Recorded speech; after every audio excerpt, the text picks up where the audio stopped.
Just thinking about this. Thank you. Thank you.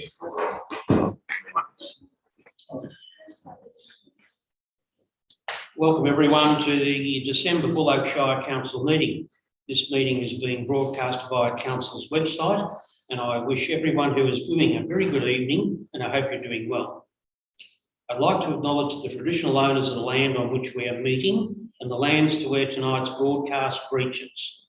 We also pay our respects to their elders and to the elders from other communities who may be in attendance. Thank you.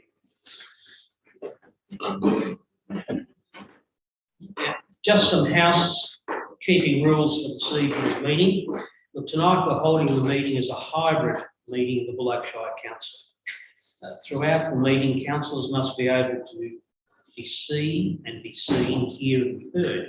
To ensure we are meeting these guidelines, we will commence with a roll call of councillors who may be streaming in to establish they are fully connected. So each councillor tonight, I'm going to call on Councillor Carolyn Stewart. Councillor Stewart, can you see and hear us? Yes, I can see and hear you. Thank you, Ms. Stewart.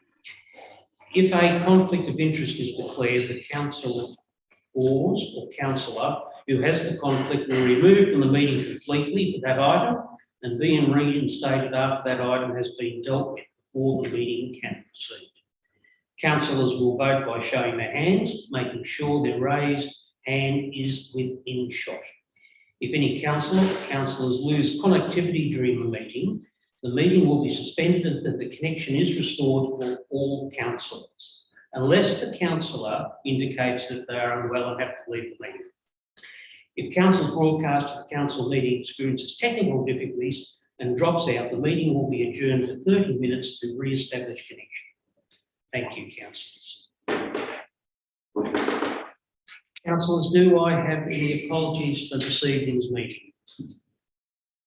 No, thank you. Confirmation of the previous meetings, please. Councillors, we have the minutes of the statutory meeting held on Wednesday the 10th of November 2021 and the minutes of the council meeting held on Wednesday the 10th of November 2021. Do I have someone that will move those? Happy to do that, Mr. Mayor. I've read those and they are true and correct. Thank you, Councillor Getley. Do I have a seconder? Councillor Simpson, thank you. I'm happy to second those. Thank you. Anyone opposed, councillors? They carry. Thank you, councillors. Number 4, requests for leave of absence. Councillors, I do have a request for leave of absence. I'll read this out. Dear Mr. Mayor, due to the way I was treated in council last week by a councillor and due to the fact that I have asked for arbitration to commence, I herewith request a leave of absence until council reconvenes in February 2022. And that is from Councillor David Viss. Councillors, do I have someone to move that leave of absence be accepted? Councillor Stewart, do I have a seconder? I second that, Mr. Mayor. Thank you, Councillor Clark. Councillors, do I have anyone against that motion? That's carried. Thank you, councillors.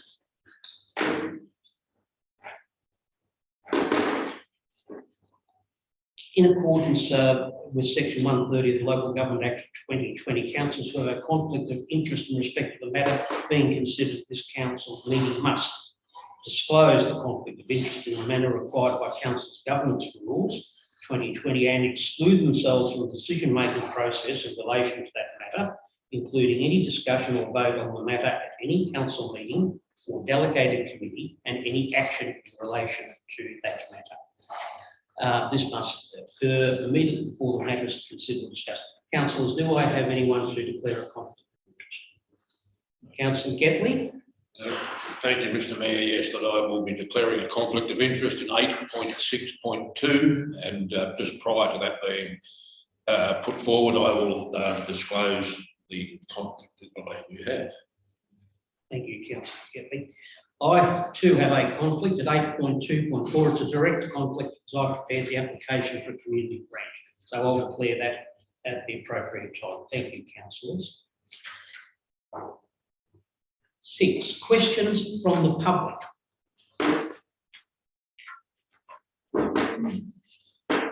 Now, we do have a question submitted from the public to the meeting tonight. And I'll read these questions out and I will, I suppose, make a statement with each particular question.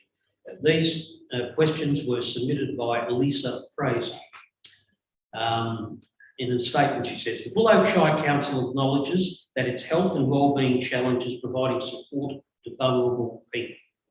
Question. In accordance with sections 4.8, 4.9 and 4.10 of the Health and Wellbeing Act 2008 Victoria, can Council provide a reasonable and proportionate explanation for why the vulnerable vaccine-free residents are being denied public services?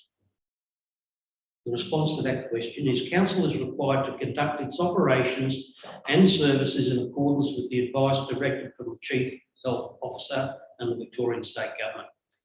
Throughout the pandemic, Council's had a critical role to endeavour to maintain a safe and healthy environment for its communities by communicating and acting upon all relevant information and advice received from the Chief Health Officer and Victorian Government in a professional, accurate manner. Members of the community who choose not to be vaccinated or don't seek or are not qualified for a medical exemption make up below 5% of the Buloke population. Council can facilitate contact with other relevant state government agencies who can assist these community members who are finding it hard to find other ways to receive services whilst these COVID-safe measures remain in place. This is a fair, reasonable, proportionate approach to take in respect of the Health and Wellbeing Act. Question 2 submitted. Could Council please provide evidence that denying the 5% of the Shire population who choose to be vaccine-free significantly decreases the risk of COVID-19? Response. The Council is not in a position to provide these assurances.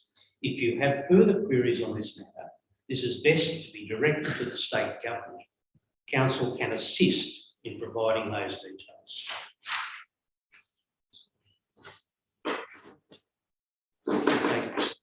Question from B. So we have also a question from B. Clark. Question 1. What plans does Council have to assist school kids with buying school uniforms, school shoes and supplies where they and or their parents are vaccine free and therefore cannot enter clothing, shoe, stationery and book supply stores? Response. Council is not the lead agency in making decisions around the COVID-19 pandemic. For parents of children requiring supplies from businesses outside those deemed essential for school, they have a range of options available to them, working directly with the school or seeking assistance from friends and family who are vaccinated, to online shopping solutions or dealing directly with individual businesses that have become quite excellent at operating in this ever-changing environment. Question 2. I'd like to ask Council if there are plans to provide extra rubbish bins to those who choose not to disclose their medical status so that they can discard their rubbish safely. I'm concerned about fire hazards and snakes in yards with debris and rubbish built up during summer, with Council banning people from using the tip. Response. There is no such plans to provide extra bins at no cost to those people who are not vaccinated or not holding a relevant medical exemption. Alternatively, you can arrange for the purchase of additional bins. Whilst we understand and hear your concerns around safety during the fire season, genuine attempts to clear land and remove debris can be solved by calling on family and friends who are vaccinated or employing local contractors to undertake some or all the required work. They are the questions that have been submitted to the meeting tonight, and they are the responses. Councillor Milne. Thank you, through you, Mr. Mayor. As it turns out, a couple of those questions were what I had, so we don't have any more questions. But can I foreshadow, please, a letter in item 7.3, correspondence initiated by council, where we might ask our state member or members of parliament to give us some better understanding how we can work with these people who decide to be unvaccinated or for medical reasons can't be vaccinated, so that we don't create a real separation in our communities and we don't have any more economic hurt to our businesses who would like to be able to work with these people but are not allowed to under the current rules. So I foreshadow that into 7.3, if I can, please. Certainly, Councillor Milne. Thank you.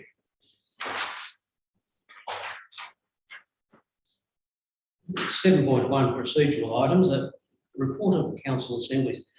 Councillors, we have a recommendation that we note the report of council assembly meetings held on the 3rd and the 17th of November. Ask someone to do those, councillors, please. Councillor Simpson. Yeah, happy to see. Councillor Milne. Any objections, councillors? Thank you, councillors. They're noted as such. 7.2, letters of congratulations and recognition of achievement awards. Standard on. Yes, Mayor, yes. So there is a recommendation there that council send a letter of congratulations to Shane Wall of the Donald Racing Club for 40 years of service as the honorary race starter at the Donald Racing Club. Yeah. Thank you. I just noticed that he's the starter rather than the starter. Yes. Councillor Simpson. I'm wondering if we could include Mr. Kane, originally of Witchy Proof, who has been awarded a security award via the security which he was the head of for the AFL. Yeah, so I did say that before. Yeah. That's a familiar name with what football and Witchy Proof. In there, yeah. So any councillors, any other letters that we may have not seen? Oh, there's one. Okay, procedural wise, I suppose. Could that be perhaps passed on to a councillor? Yes, if there's something that that I guess would like to table here, then we can certainly. So it was sent, yeah. I can send you that one. Right, well, if you want to just bring it up here or something, we'll consider that as tabled. And Thank you. thank you. Oh, right. Oh, so this is a public question time. Yeah. Okay. Is that another agenda one? Pardon? Is that another agenda one? Well, we've just had public question time. Yeah. But I suppose we can always go back to standing orders and table that. You can we have recommendations and If you wish to review that. Well, what if we basically finish with the letters of congratulations and recognition, Councillor Buloke? Yeah, Mr. Mayor, when we finish with the letters of recommendation, I would say we suspend standing orders and consider the questions from the public that's just been submitted. Thank you very much. Councillor, is there any further letters of recommendation? No. Can I have someone move that we acknowledge these letters, please? Councillors, Councillor Milne, seconder. Councillor Simpson, thank you. Any opposition? Thank you, councillors. That's so considered. Right, now, do I have a move and a second of someone to move that would suspend standing orders and address this issue? I'll move it. We need a second. And second, Councillor Milne, thank you. Any opposition? No, thank you. Right. We do have, if you like, some correspondence here.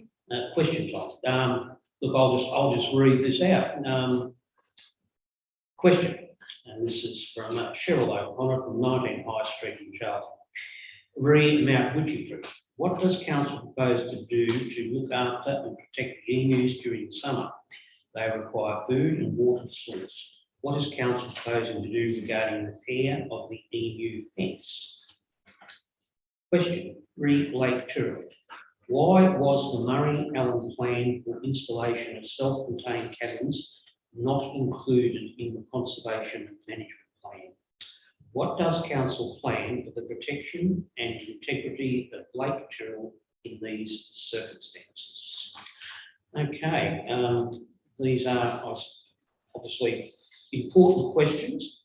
In terms of that, I think staff, do we have a response, or is it a matter that we will need to get back to the submitters? Mayor, I'd like to be able to take both of those matters on notice and we'll provide a response back to Ms O'Connor. Okay, I'm on council. Are you comfortable with that? Yes. Sorry, one question. Ms O'Connor suggested this was forwarded at 1 or 1:30? I'd say, I think 12:10. 12:10. So obviously been a very stressful day at council. Obviously that's been missed, so.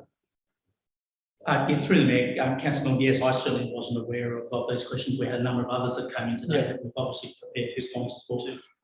As far as I know, we hadn't picked that one up, so my apologies for that. But we will certainly do some work on that tomorrow and provide a response as soon as we can. Will you please have a copy of it? Yeah, we will certainly get that. If a response would be sent to the principal First Nations people, so not simply to myself, and you have the email addresses of them, Gary Murray and Robert Nichols and Robbie Wuramanda Knight from C-Day. Chickable. Yes. Yeah. Thank you. Okay, we will certainly get that response. The staff will get that, and we'll get back to those yourself and those Thank you very much. other particular interested parties. But thank you for the opportunity to bring that to our attention. Thank you. And we'll get that, so, yeah. And we will check in to see where we are.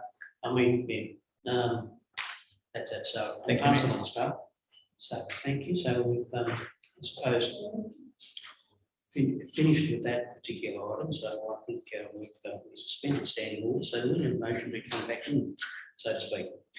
Continue on with our meeting. So once Councillor Gethley to continue on with the meeting, can I second up? Happy to second that, Mr Mayor. No opposition? Thank you, councillors. We'll continue on with our meeting, which brings us up to item 7.3, correspondence initiated by Councillor Mel New, foreshadowed something in this particular area. Yes, thank you, Mr Mayor. And it goes on from the letters that we had from the public earlier. And I guess while I'm not expecting that the council or anybody break any rules or regulations that are set by government, I do have a concern for the people that are sitting outside the legal status of vaccination that is currently in place, and there's a few reasons why.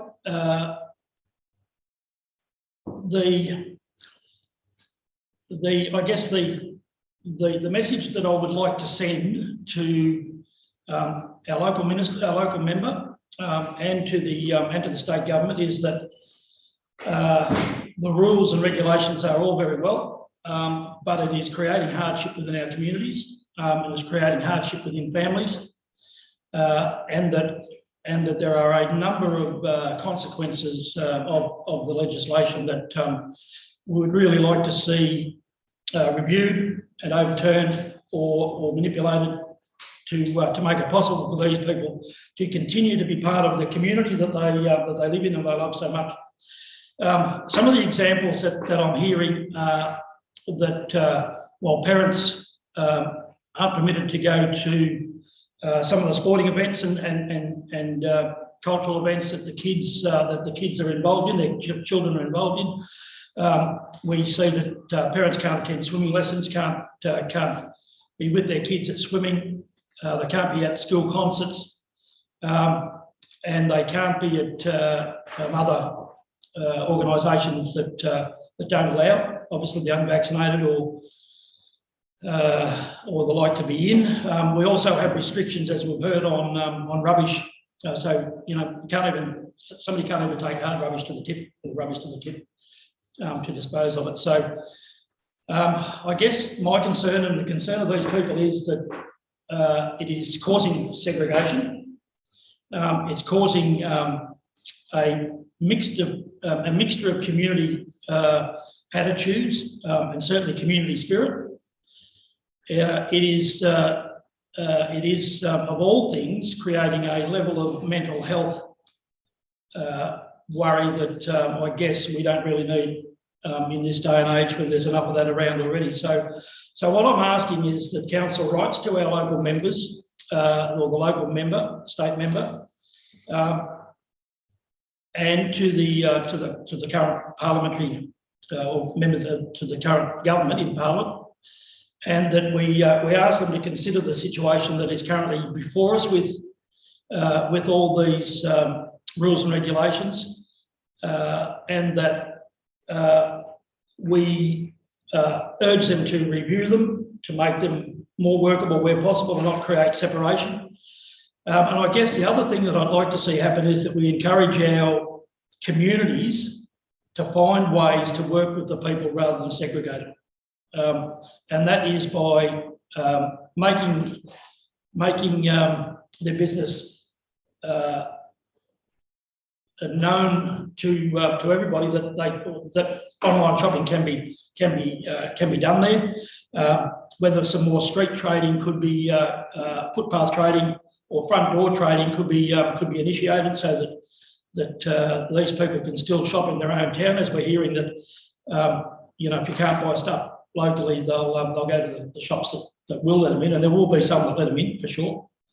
And I guess that when there's advertising for any community event, and I'll just use a Chamber of Commerce shopping night as an example, that it actually state on there whether they are or they aren't allowed, so that they that you know, everybody reads it and thinks, well, it doesn't say we can't go, so we go there and they get turned away. So I guess, Mr. Mayor, I'm trying to represent that small minority of people within our community, because I believe that they are part of our community. The fact that they choose not to or can't for medical reasons to be vaccinated, I guess, is something that it's not for me to decide and judge. But I do know that in any other form, it would be called discrimination. We can't do that to other members of our society, and I guess in this situation, I'd like to see just a real valid attempt to make these people feel welcome. So I'll leave it at that, Mr. Mayor, and ask that we write to the local member, to our state parliament, and to use our media, local media, to encourage availability of shopping for all people where possible without breaking laws. Thank you, Mr. Mayor. Thank you, Councillor Norman. Anyone want to support that? I mean, Councillor Gepley. Yes, thank you, Mr. Mayor. Yes, I think Councillor Milne has raised a very valid point. We're here to be councillors for the entire community, not just for some. Certainly, we cannot go outside the guidelines that are set for us, but I believe that that's a fair and reasonable outcome that we should pursue. Councillor Gepley. Any other comment, councillors? No, councillors, we have a move and a second to do that. I'll put that to the vote. All those supporting particular writing of the letter? Thank you. Those opposed? That's carried, councillors. So will attend to that particular matter, and thank you. Thank you, Mr Mayor. For raising that. It's a very, I was going to say, vexed situation as it is. Sadly, a lot of it's out of our control. but Yes, it is. Where we can do, Yeah. advocate for the community, we will try and do that. It'd be nice to be that one community that stands up. Thank you. Might raise it on the radio. 7.4, building permits, monthly update.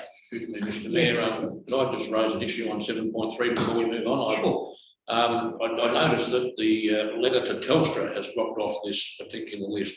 Has that been sent, and do we have any response? My understanding it has been sent through the mayor. We've not received a response as yet. Thank you. Okay, we'll follow that up though. Probably should be there. And also, it's touched on. Yes, yeah. 7.4, building permits, monthly update. Councillors, we have a recommendation that council note information contained in the report on building permits approved by staff from 1 November 2021 to 30 November 2021. Any comment, councillors and staff at this stage? Any questions? Yes, motion. Procedural report, Mayor. Yep. Usual monthly report. Thank you. Well, we will make information, Mr Mayor. Thank you, councillor. Follow. Anyone else? No. Thank you, councillor Gifford. Just, no, I take it there's no opposition to that, just for note. Thank you. Just good to see on that report. Date approved 25/11/2021, the Corrick Public Hall Amenities Block, which is a long-standing project. It's certainly great to see there's movement at the station, so to speak. 7.5, planning application to receive monthly update.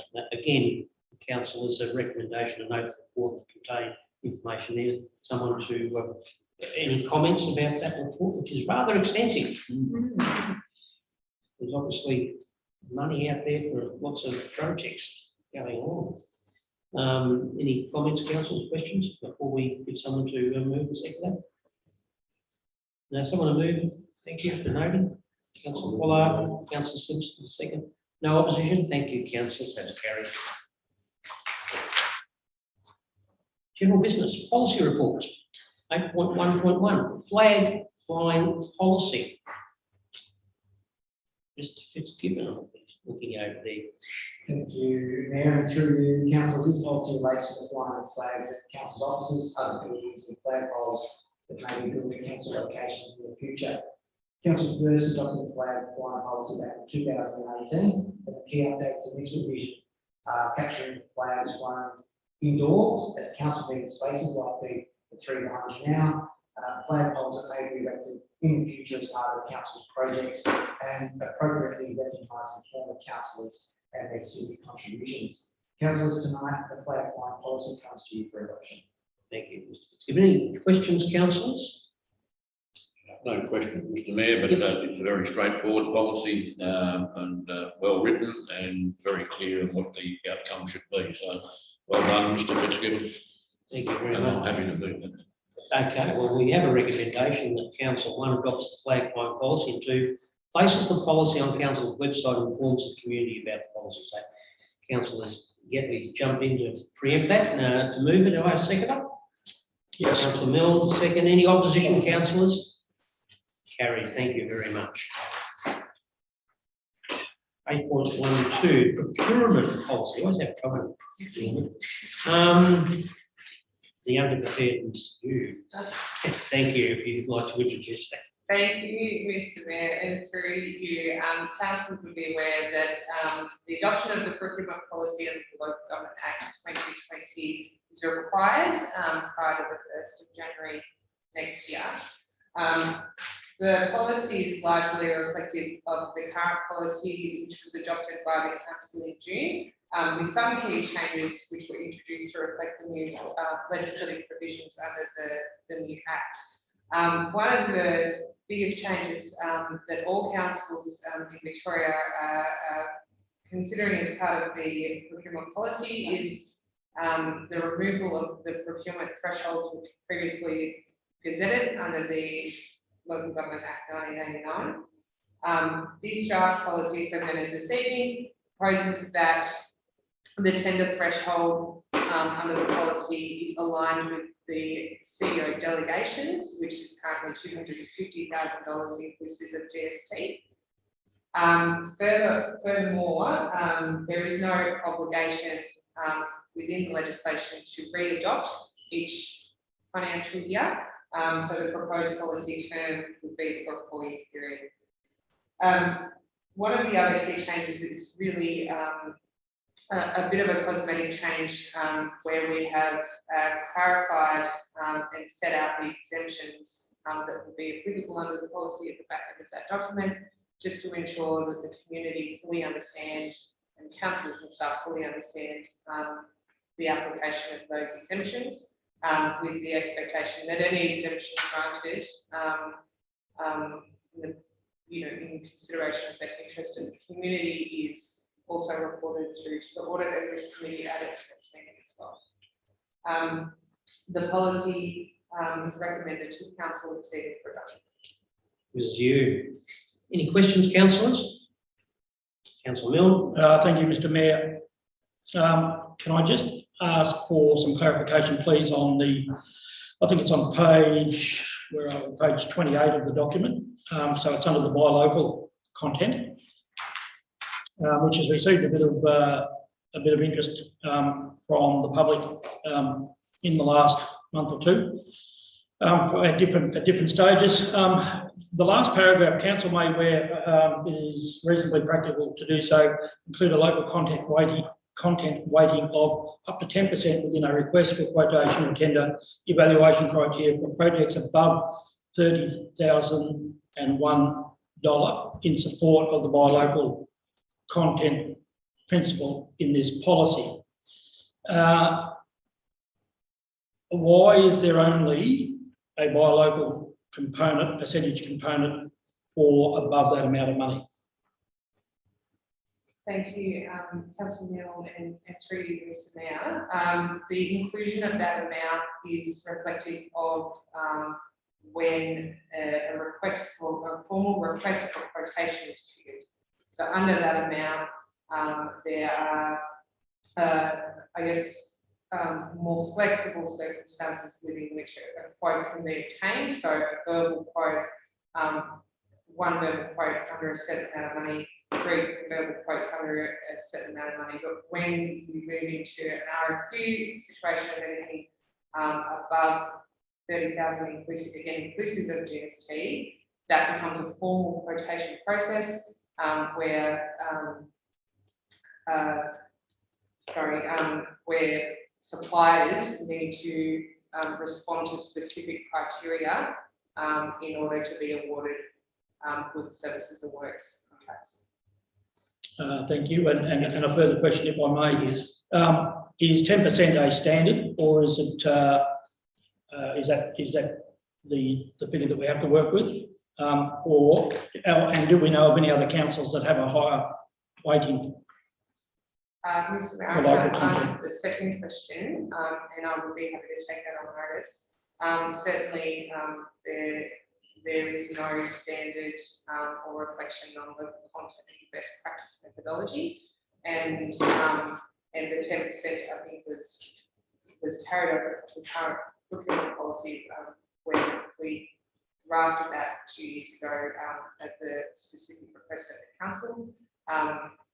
If on further research the council would like to see that change, then we would simply bring the policy back for a council decision with a revision. So this is definitely a council policy, and we will be happy to work with the council on ensure that it's appropriate for our circumstances. Thank you. Question answered. Thank you. Councillor Buloke. Just a quick question, Ms. Yu. Is this policy being passed by the Audit and Risk Committee? Thank you, Councillor Biden, through you, Mr. Mayor. Yes, it has. It was considered at the December meeting of the audit, and they were happy to endorse it for presentation this evening. Councillors, any other questions? No. No? Okay. So this sits there for 4 years? Mr. Mayor, yes, unless council council would like us to bring it back earlier. The council can bring back earlier. Yes. Okay. I think that there's always that opportunity to revisit and rediscuss these particular policies. So I think, are there any other questions? We do have a recommendation. No other questions? Okay, we have the recommendation the council adopt the procurement policy for 2 to 4 years. Do I have someone to move that recommendation? Councillor Stewart, the seconder. Councillor Pollard. Any opposition, councillors? No, that's carried. Thank you, councillors. Thank you, staff. Procurement's an interesting area, especially in the local community. 8.2, management reports. Have an application for permit to keep excess animals at 46 to 56 Calder Highway, Berryville. Who's introducing? The acting director. The acting director. Thank you, Mayor. Thank you, Mayor. So presenting a report to council to consider the application that's been made for the excess animals. The animals are listed: 4 dogs, 10 cats, 50 ducks, 9 chickens, 2 roosters, 2 parrots, and 9 guinea fowl. Officers have detailed the discussions that have been made with the applicants and have provided recommendation to council. Thank you. I just didn't notice any partridges in the entry. Anyway, councillors, any questions? Councillor Gedley? Thank you, Mr. Mayor. Mr. Mayor, I do have some concerns with this recommendation. The applicant is registered non-for-profit and is trying to establish a refuge there. This is not a residential block. In fact, it borders on open country. I think that we should be trying to work with her to get the appropriate standard of enclosures there with her. I think just a blanket rejection is not the way to go, and is certainly not in the community's best interest to do that, in my opinion. So I'd be looking to move an alternative motion along those lines. Thank you. I should have said point of order, Mr. Mayor. Let's start the debate. We need a move for the second before we start debate. I was just at this stage asking for questions. You're asking for questions. Okay, thank you, councillor. So we do have at this stage any questions, so I'll take it that you're foreshadowing something, councillor Milne. I just have a question. Yeah. If I can, of this current. What is the known, if there is a known distance of the nearest inhabited dwelling? Do we know? Through the Mayor, I'm not aware off the top of my head, councillor Milne. I'll have to take that on notice. Thank you. Councillor Simpson. It's been indicated that this person would like not-for-profit and refuge status. Has this person actually put into process any of that line of applications? If I may, Mayor, yes, the applicants are registered as a not-for-profit rehabilitation area for animal rescue. But and of course, all the animals were requested to be registered at Shire, and they have since been registered. Thank you. So, councillor Giffey's foreshadowed a motion here. Would you like to put the motion, councillor Giffey? Thank you, Mr. Mayor. Yes, Mr. Mayor, I'd like to move that council work with the applicant to establish, help her establish proper housing and proper guidelines with the rescue business and not-for-profit that she is doing to assist her going forward. Thank you. No. Councillor Milne. Does that actually address the motion? Through the Mayor, no, we'll need to move an alternative motion that we approve the application, subject to conditions that council get. Yeah. Yeah. So if you're sort of, yeah. Are we clear on that, council? So with the outline that councillor Getley has made. Thank you. Councillor Simpson. To add to councillor Getley's motion that we assist, that would be that we assist without financial obligation. Mayor, through you, we need to ensure that the member is comfortable with that. On a condition of that motion. Okay. We have that. So we do have a mover. Do we have a second? Councillor Simpson, right? Can I ask a question before we vote, please, through you, Mr. Mayor? So a granting of the application would come with a number of provisions. It's through the Mayor, correct. There's a number of conditions that we've applied for permit, as councillor Getley has outlined, that we work with the applicant to ensure they have appropriate housing for the applicants. But I guess I'm getting to the fact that appropriate housing is one of them. I'm more leaning towards the number or the objections that might come in, and that is another area where we can then terminate the permit. Yes, if it's not seen to be done right. So to give the applicant an opportunity, I guess, to prove that they can do what they say they can do. But as long as we've, depends on the vote, how it goes, as long as we've got a clear message in there that it can be terminated and they would be required to remove all animals that don't meet the criteria. Indeed, through you, Mayor, and thank you, Councillor North, for those comments. That's correct. So the rangers will be authorised if those conditions are not met to provide timeframes and notices to comply, those sorts of things. And if the timeframe is not met, then we can remove the permits.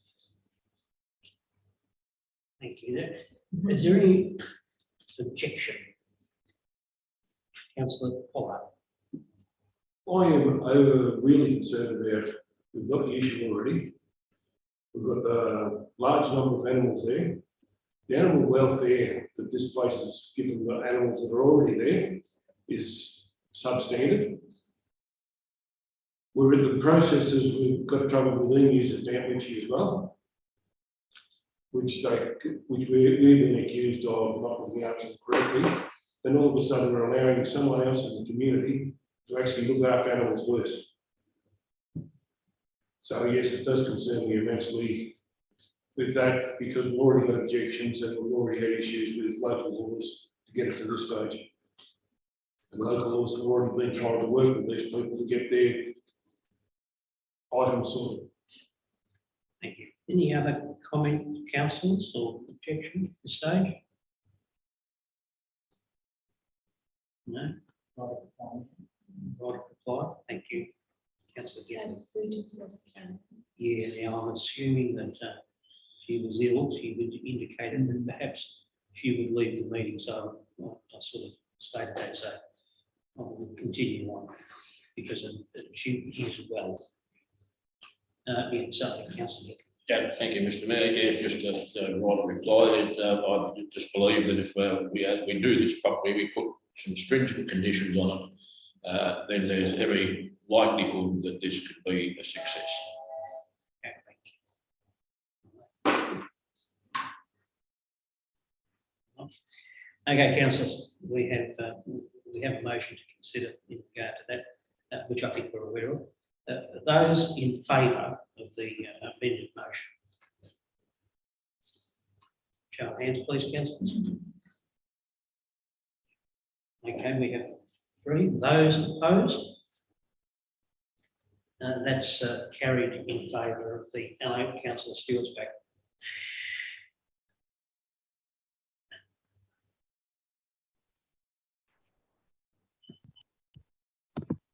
I might just pause there for a moment. Sorry, I don't know what happened there. Okay, Got kicked out. just to bring it back in, we just, I assumed that you were unwell, as just, and you'd sort of left us. We just vote in regard to the amended motion that Councillor Gethley put up in regard to the keeping of excess animals at Berryville. I take it you followed that discussion. Yeah, I didn't see any vote though, so. Well, I'll sort of move that we, given your indisposition, that we come back and I'll put that again. So those in favour. Sorry, I just had a comment to make though, so Yes. I don't know if I picked out, but anyway. I would only be able to support that new motion if there was a timeline added to that motion as to when the adequate housing needs to be established, because our priority should be the welfare of the animals. So it needs to be something that is looked at fairly expediently, not something that is allowed to go on for a long time. Sorry about the dog. We're not taking comments from the Pino. Councillor, in terms of that, so would that be an amendment to the motion if there was a time frame? I know we would, we have to vote. In terms of the movement, what your view would be if there was a time frame put on it?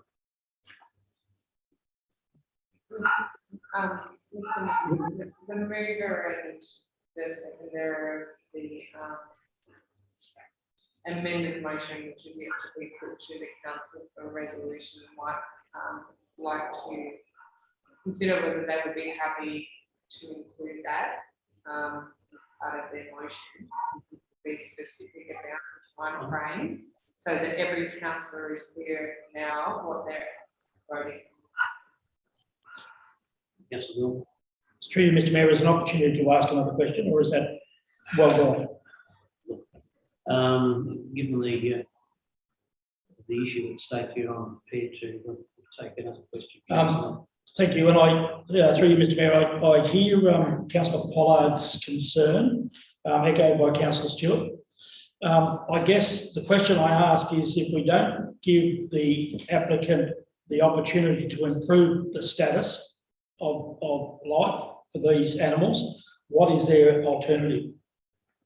Do they get put down? Through the mayor, I don't know the answer to that specific question, Councillor, otherwise, other than they will not be permitted to have those animals on that property. Yeah. And hence the question. I mean, if they're going to be put down, there's not a lot of welfare in that. And I guess I would rather support the opportunity to better home them under a time frame, which I think is very important, than have them put down or just let out to cause other people grief. Or shipped to another yard, somebody else's house yard, where we'd have to deal with this again. Councillor Stewart. Just in response to that, I'm in agreement that obviously you don't want the animals to be put down unnecessarily. However, if they are living in a condition that is unsatisfactory, that's probably worse than being put down. But this is what I'm asking for, is that they get given a time frame so that they have to deal with that welfare issue in a reasonable time. Otherwise, they do need to be rehomed or just aren't allowed to be on that property. So I'm not asking for those animals to be put down, just that they be given a set time frame that they need to address those welfare issues.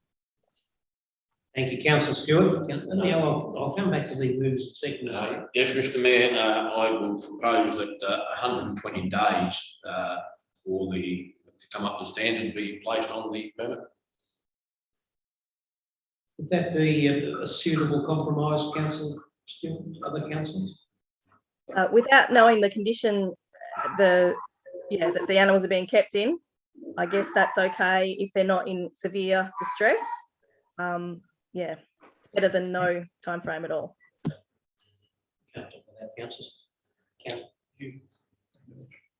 Okay, councillors, we'll revisit that. So hopefully, so we do have.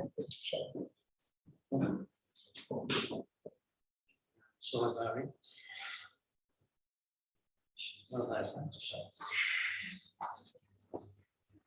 Mayor, I wonder if we could have the full motion as it's been amended, restated, so it's clear for everybody what the council. That'd be great. Thank you, Mr. Mayor. Yes, I'm moving that the applicant be granted a permit, subject to her providing the animals with suitable housing and amenities within 120 days, and the council work with her to establish her non-for-profit animal rescue facility. I think that At no cost to council, I think was. at no cost to council. Sorry, Councillor Simpson, I meant to repeat that one. Okay, are we clear on that now, councillors? Thank you. Okay, we'll put that. All those in favour? 2, 3, 4. All those against? Carried. Thank you, councillors. Continuing the animal theme, 8.2.2, the Domestic Animal Management Plan, 2022-2025. The Acting Director. Thank you, Mr. Mayor. Under the Domestic Animals Act of 1994, the council is required to prepare a 4-year domestic animal management plan. This plan guides council's activities in regards to cats and dogs management. The draft plan was developed and community consultations conducted, of which 2 respondents were received, which were outside of the outside of council areas, and no submissions were received by local residents. Officers have prepared the plan and presented to council for consideration. Thank you. Councillors, any questions? Look, if there's, I do just, I take it that the generics submissions were obviously in the animal justice part in the Eastern Domestic Violence Service, which seemed to be far removed from the Buloke Shire in terms of that. There were no residents who responded. That's right. Okay. Councillors, we have a Councillor Milne. Sorry, just a comment. I made it the last time we adopted this that the amount of cats that seem to be registered is way short of the number that actually live in Watcham alone. Mr. Mayor. Thank you for. There may be an opportunity, staff, in terms of topping up the council office. One way or the other. Look, councillors, we have a recommendation. The council resolved to adopt the Domestic Animal Management Plan 2022 and 2025. Do I someone to move that recommendation? Councillor Gedley, seconder. Councillor Pollard. Any objections? No. No, that's carried. Thank you, councillors. 8.2.3, the 2021-2022 swimming pool fees. The Acting Director.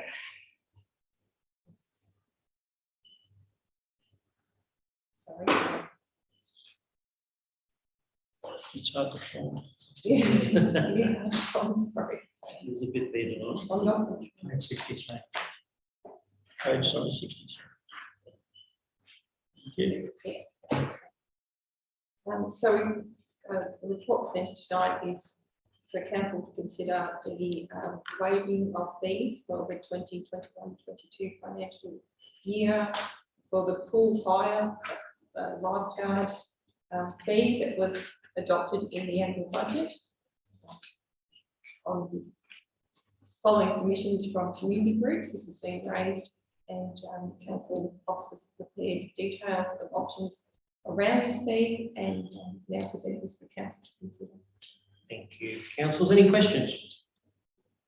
Councillor Gedley. Thank you, Mr. Mayor. More of a comment, Mr. Mayor, as we move around our shire and we hear from our residents that if we had forced these fees, then we would have had many people that couldn't participate in swimming activities and exercise activities, and elderly people movement exercises. So I think this is a very good outcome for those groups. Thank you. Thank you, councillor Gatley. Any other comment or questions, councillors? Councillor Simpson? I would like to comment that a lot of these swimming times are used by children, and the swimming lessons, and hopefully that will be reflected in their gaining competency in the water. Thank you, councillor Simpson. Councillor Milne? Thank you through you, Mr. Mayor. It is good that we've been able to review this whole process, and I guess one thing that bothered me right through the whole of this situation is that we were trying to charge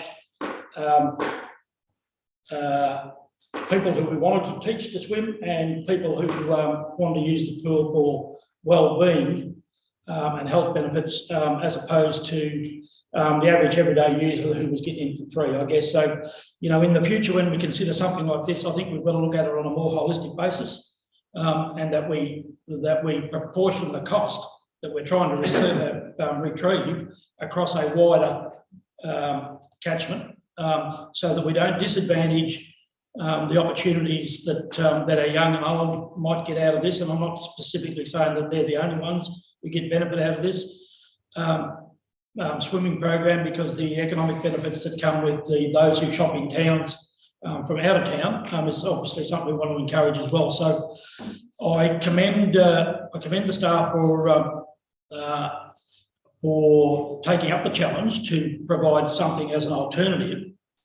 And if it does get through the system, it'll be a good, we'll get through the vote tonight, it'll be a good show of faith to those people that have requested a change, and to the users of the pool facility all up. Thank you, Mr. Mayor. Thank you, councillor. Any other councillors or any comments?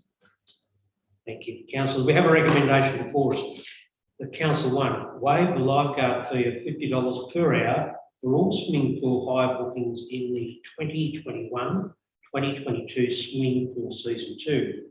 Waive the lifeguard components of the full facility hire per hour closed to the public fee, reducing this fee from $80 per hour to $30 per hour. 3.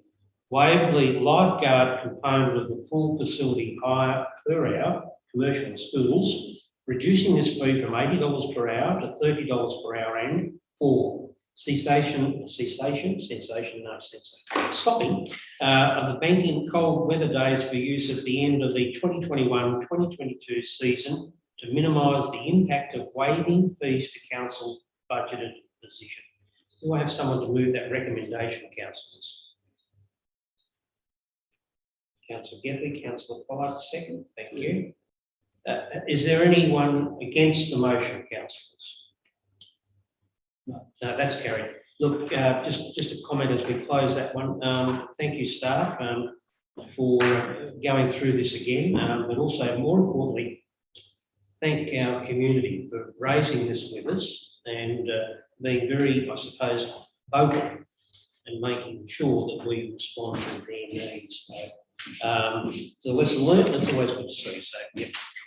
8.2.4, community grants and sponsorship. At this particular point, councillors, I will have to vacate the chair because I have a direct conflict of interest in that I produced and wrote the grant application for the Sustainability Fund grant of Donald 2000. So I think we do have a deputy mayor here who can step into the chair and take this one. No, you come over here. You get the big, you get the big. Just remember to bring me back. Thank you, Mr. We have community grants and sponsorship. The author of this is the Community Development Officer, so Mr. Fitzgibbon. Thank you, Deputy Mayor. Through you, councillors, I'm pleased to present the community grants and sponsorship report with 5 applications for council to consider. 1 sponsorship grant for Nova, which was allocated by the interim CEO in terms of the community grants guidelines owing to the time sensitive nature as well, with that event being held on last Wednesday, the 1st of December. Thank you, Mr. Fitzgibbon. Councillors, any questions? on this? No? Then we No, do- no comment, but the comment I can have, Mr. Deputy Mayor, that again, a good mix of applicants for both funds. And it's good to see that we are just moving out further into the community for people that are aware of this situation, that they can apply for this money, and that it goes to all the right places for the right reasons. So another good list. Thank you. Thank you, Councillor Milne. Any further comment or question?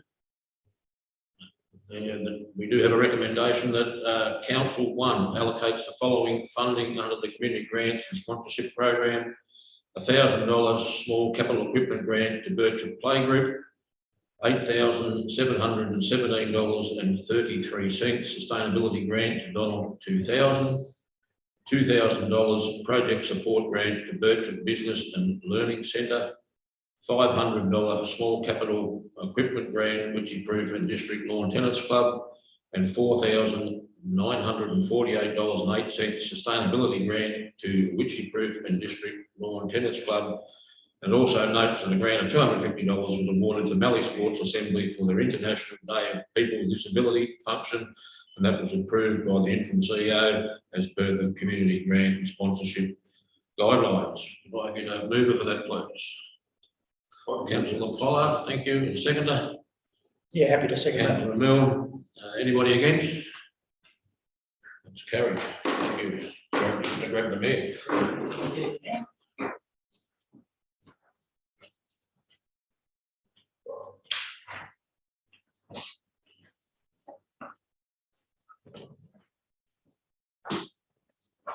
And Mayor, if I may, I can report to you that that report was carried as recommended.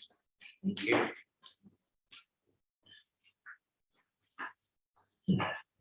8.2.5, the annual report 2020 to 2021. This is a council report, which you all have a copy in front of you. To introduce the report tonight, it's me, because this is my report to the community as part of the new Local Government Act.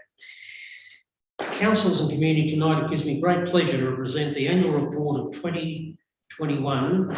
Is again time to pause and reflect on significant achievements of council and community. The annual report is council's highest level reporting document to the state government and the community, and the last piece of the local government reporting framework that flows through council, planning, annual budgeting and reporting. It is another year heavily impacted by the global COVID-19 pandemic. Whilst Buloke Shire had no recorded cases during that period, we felt enormous economic pressure and fluctuating impacts of lockdown periods.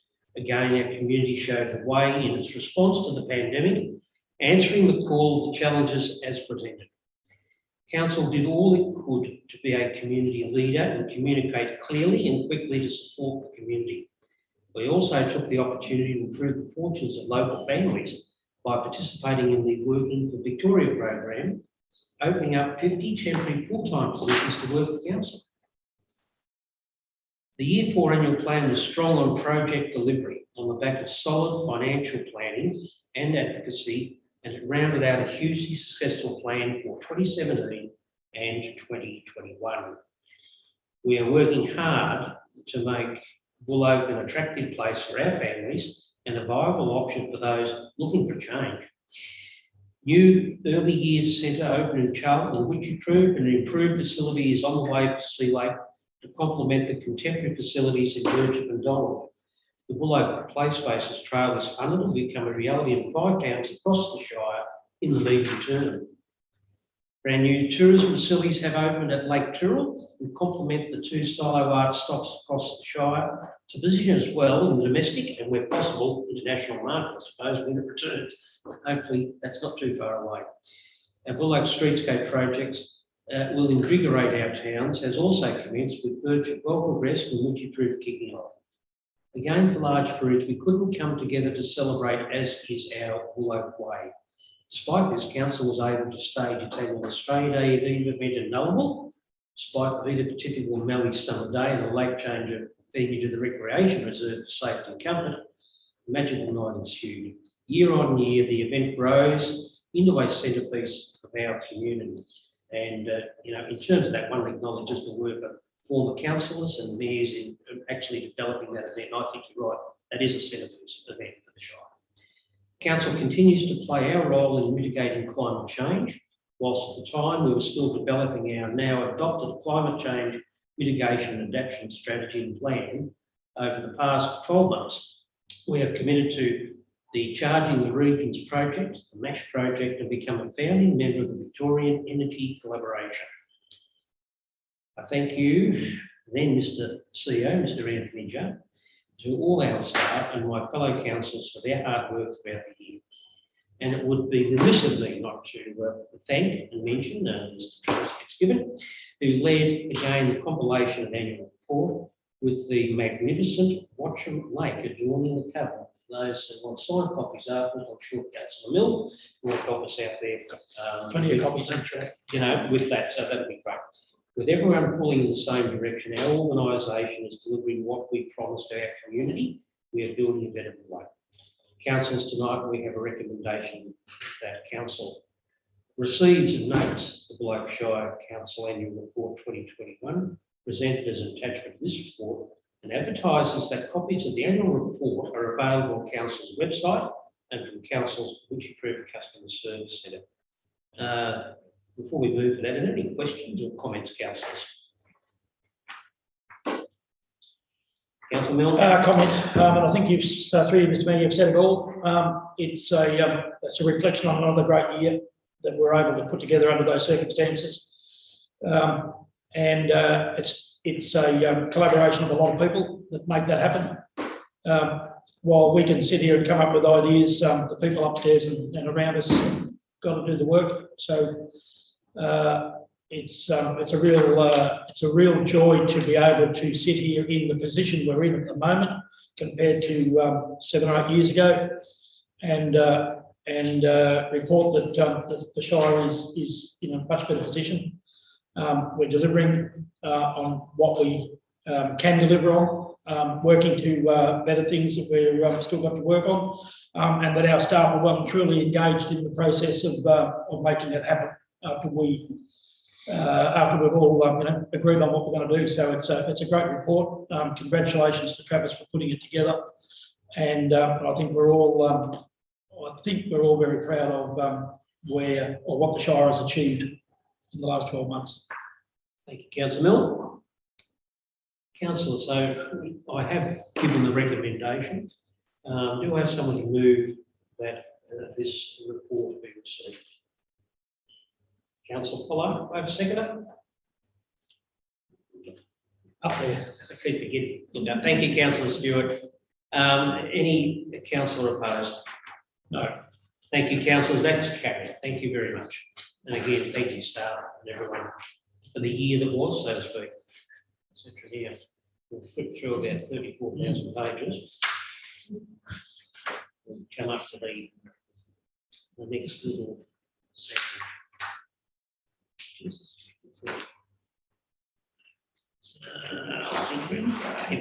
we go. 8.2.6.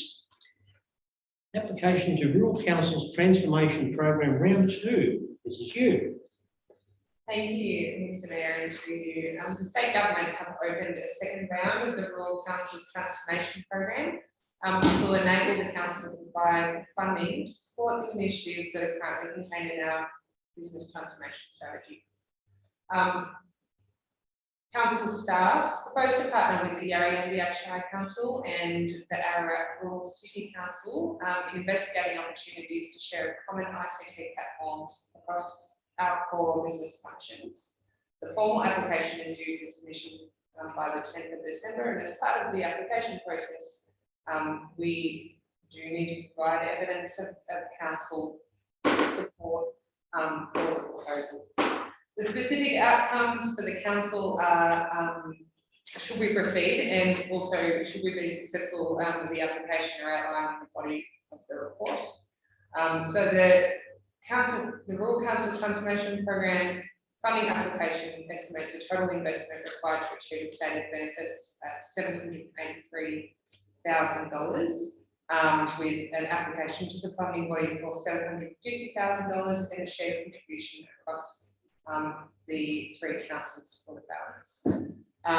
This is a out of budget decision. However, our investment through this process, if we were to be successful, would be offset through some reduction in posting costs for our data associated with the build of the SQL server, reduction in on-site infrastructure costs over time, because we would be transitioning to cloud-based IT solutions, and also a reduction in costs associated with our historical records management and planning and building modules, which are currently housed on premise rather than in that.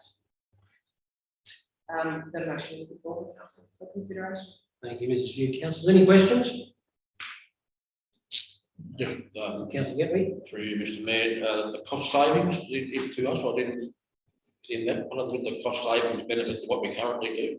So, through you, Mr. Mayor, typically on-premise solutions require on-site infrastructure, so built physical servers.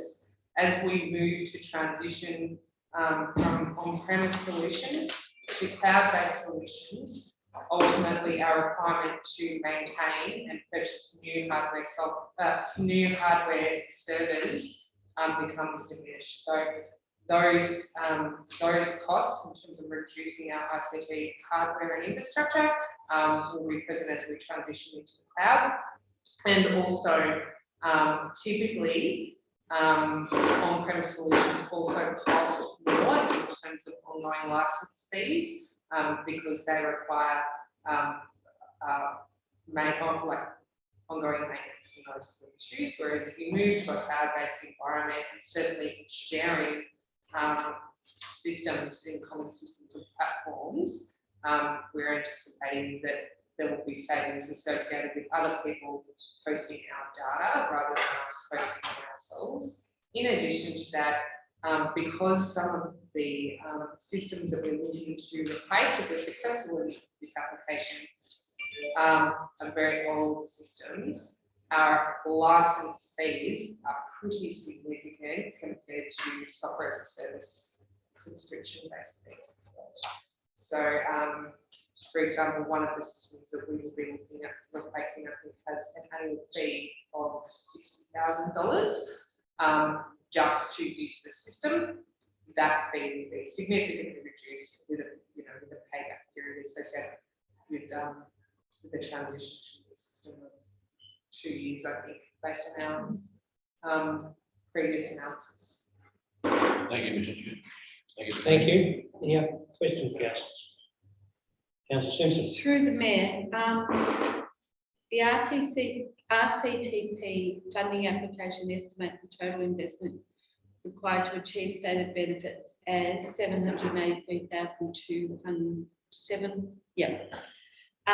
With RCTP application of 750. The shared contribution across the three councils of 33,200. Buloke specific investment would be $11,066, with financial savings to offset this investment identified through, and the document goes on. So my understanding of this is that we actually only have an $11,666 commitment to this funding application. Through you, Mr. Mayor, if we were successful, yes, the remaining contribution will be shared between the three councils. So it would be an investment of own source revenue to make up the balance, as we're only applying $750,000. Thank you. Any other questions? No questions, councillors? Thank you. Council, we do have a recommendation. The council would also support the proposed joint application from the Buloke Shire Council, Ararat Rural City Council, and the Ariambiack Shire Council, the round two of the Rural Council's Transformation Program. Do I have someone to move that recommendation, please, councillors? Councillor Pollard to move. The seconder, please, Councillor Getty. Any objections? No. Thank you. Carried. Yeah. I'm always nervous. Councillor Stewart, are you with us, or are you just having a rest? We'll continue on, I think. I'm sure she'll let us know one way or the other. 8.2.7, the appointment of an alternative interim chief executive officer. She's going to be introduced by the interim chief executive officer. Thank you, Mayor. Yeah, the purpose of this report is your younger brother. yes, indeed. The purpose of this report is for council to appoint Hannah Yu as the interim chief executive officer, commencing from the 13th of December 2021 until such a time as a new chief executive officer has permanently commenced duties. Thank you, Mr. Interim. Alternative sake. Any questions, councillors? No, thank you. That's straightforward. Yeah, thank you. We have a recommendation that council appoint Hannah Yu as interim chief executive officer of the Buloke Shire from the 13th of December 2021 until a new chief executive officer has permanently commenced duties. Do I have a mover? Councillor Pollard, a seconder, please. Councillor Milne, second. Any objections? That's carried. Thank you, councillors. Through you, Mr. Mayor, can I just thank the outgoing interim CEO for his for the work that he's put in, and I hope he enjoys his Christmas break. Thank you, councillor. Until another one is appointed. Thank you. You will say the same. Yeah. Thank you. We'd like to second that. Thank you, councillor. I appreciate that. That's right. You can knock off. Right. That's 8.2.7. 8.3, we have no financial reports. 8.4, organisational reports nil. 8.5, reports from councillors. So, we'll go round the table. Councillor Pollard, anything to report? Yes, I have, Mr. Mayor. We had a Coal Highway Improvement Committee meeting, and we hosted it here in Buloke. And firstly, I'd like to thank the staff of Buloke for supporting me and hosting it here. They did a fantastic job getting me set up as a host for Zoom. Getting the milk that I forgot for the catering, and as well as getting the catering organised. So thanks very much for the staff for organising that, Mel, Kim and Bonnie. And the outcome of the meetings was, one of the, we got sending a letter to our members in reference to the trying to get some more funding for big roads to try and get on top of their maintenance, because coal is cracking down on some a lot of our other roads as well. And as well as that, thanking them for the getting the grade separation of the railway line at Calder Park, encouraging them to try and get the next interchange happening before they overpopulate that area, so that we can actually use it before we have gridlock. Councillor Milne. Thank you, Mr. Mayor. A couple of the more detailed meetings that I've attended. Certainly the Sunraysia Highway Improvement Committee. Must be the season for highway meetings. Quite a bit come out of the SHIC meeting. One particular concern that we still have is the $10 million that were promised in the last federal budget, and just when we're actually going to see some work done for that. And out of that $10 million, we'll probably be left with 7.7 million thereabouts after a top up was required for the Beulah Rainbow Road intersection on the Sunraysia Highway west of Birchip, which unfortunately has also again blown out because the government has deemed that we can't use existing funding as the offset for vegetation. And as a result, we are now another $500,000 out of budget to provide offsets. So we're still a little bit mystified as to how that all works, but hoping to have that. Well, this contract was supposed to be finished by the end of this year, but now obviously we'll run over and we'll be into next year. there's a couple of other things that we're chasing, but one of the main things that the Highway Committee spoke about, and obviously Sunraysia Highway being a B grade highway has issues attracting funding as opposed to the A's and the freeways. And I guess an initiation that came out of Buloke some years ago was the grey spot funding, which I believe was a Reed and Martin Duke idea that was quite successful. And one of the big intersections that was done was the Donald Charlton Swan Hill Road intersection after the death of 7 people in a fiery accident on that fateful day. So I guess we're looking to maybe at some stage at council talk about grey spot funding and revamping, or an attempt to revamp that idea, because currently funding is allocated on statistics of people who die on roads, and we don't believe that to be the right way of doing it. I mean, safety is an important issue, and we believe that funding should be done as not as an alternative, but as a in conjunction with grey spot funding, where we actually deal with safety issues before they happen rather than after they claim a life. So that sums up the Sunraysia Highway to a degree. We also had the Wimmera Valley Tourism Board meeting at Dinboola, the last one. A number of things were discussed at that particular meeting. The Stay West, Go Far, Stay Local campaign is still pushing on to try and get visitors back into our region as much as we can. We've talked about the RETIF grant applications and things that might go in for cabins, and obviously Wimmera Valley Tourism asked Buloke to support that, and we've got those issues that we're dealing with. There's a number of other silos and things happening around the place from the point of view of Wimmera Valley Tourism, and there's also some other issues, other projects that are being designed up at the moment that are underway.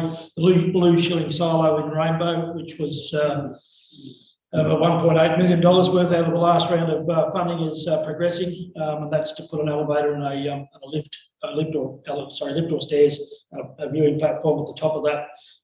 The Arcana Silo between Antwerp and Dinboola is the next one to get painted, and there's a lot of rethinking about the silo art program going on through that organisation at the moment. So, but look, I'll leave it at that. And if there's anything else I said I can come up with there, I'll submit that to be attached. Thank you, Mr. Mayor. Thanks, Councillor Milne. Councillor Gatling.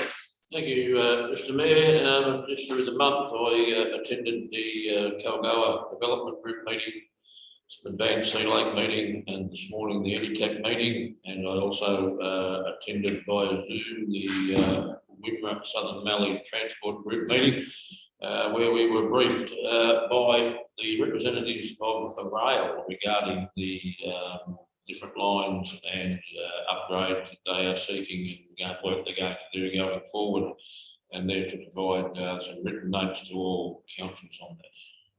Thank you, Mr. Mayor. Thank you, Councillor Gatling. Councillor Simpson. Apart from routine council meetings and town forums, I attended the Audit and Risk Committee meeting, which is always interesting, and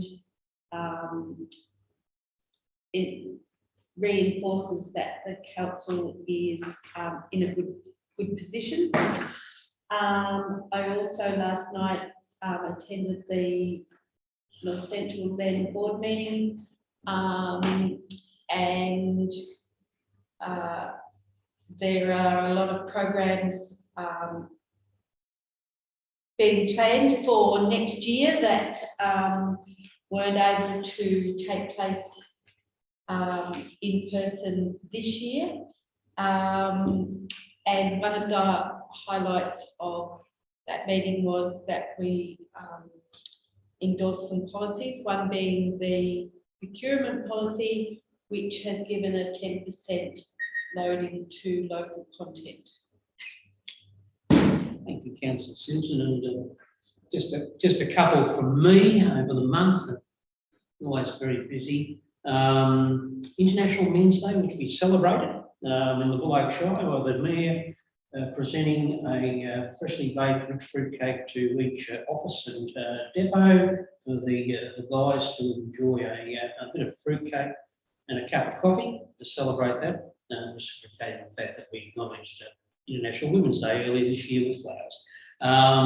The other thing is attended the colour run up at Green Lake and Sea Lake, which was a very colourful affair along those lines. So it was good to see the community coming together, and I think they all went very well around the lakes and those things.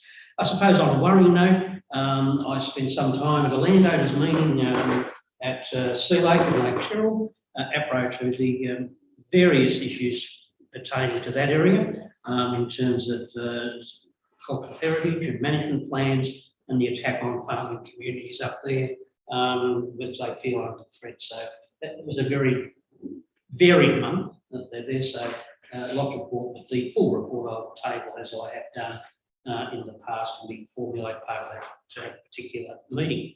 So thank you, councillors, for those. I'll take it, Councillor Stewart's there having a little break. She's got her hand up. No, that's Travis playing Oh. with his hand up. 8.6, matters which may exclude the public. We have a recommendation that pursuant to section 66(1) and 2A of the Local Government Act of 2020, the meeting be closed to the public to consider the following reports that are considered to contain confidential information on the grounds provided in section 3(1) of the Local Government Act of 2020 as indicated. 8.6.1, provision of waste and recycling collection services, and 8.6.2, sale of property to cover unpaid rates and charges. Why someone would move that we go into to exclude the public? Councillor Getley moves. Have a second. Are you happy to second that, Mr. Mayor? Yeah. Anyone opposed?